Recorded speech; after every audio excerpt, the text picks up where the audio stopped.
ایک صاحب نے بیان کیا کہ میری بیوی 2 ہی برس کے اندر داغ مفارقت دے گئیں۔ ذرا سا لڑکا ایک پھوسڑا اپنی نشانی چھوڑ گئیں۔ میری ایک بڑی سالی تھی جو شاید اسی انتظار میں پہلے ہی سے رنڈاپا کاٹ رہی تھی۔ خوش دامن صاحبہ کہنے لگی، میاں تمہاری سالی موجود ہے، اگر عقد کر لیتے تو مردہ رشتہ پھر زندہ ہو جاتا۔ میں نے بھی سوچا کہ اب وہ جوان جہان نہ رہی تو یہ ادھیڑ کیا رہے گی، لاؤ کر بھی لو، لڑکے کی خالہ ہے، بچہ بھی پل جائے گا، جہیز بھی اچھا خاصا ہاتھ لگے گا، ان کے مرنے کے بعد انشاءاللہ تعالیٰ اپنی ہمسن ڈھونڈ کر لیں گے۔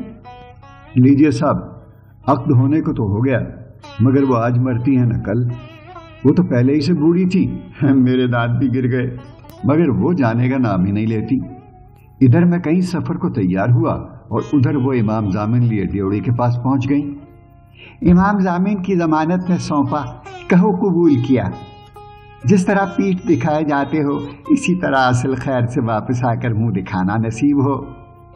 ان صاحب کا بیان ہے کہ بڑی بیوی کے مرنے سے تو مایوسی ہو چکی ہے، میں نے یہ وطیرہ اختیار کیا ہے کہ ادھر انہوں نے امام ضامن باندھا، ادھر میں نے بھی ایک چیتھڑا لے کر ان کے داہنے بازو پر باندھ دیا اور کہنا شروع کیا، خدا تمہارے سائے میں ہمیں پروان چڑھائے۔ وہ پوپلا منہ بٹوا سے لے کر ہنسنے لگی، ہٹو بھی، تمہاری مذاق کی باتیں کبھی نہیں جائیں گی۔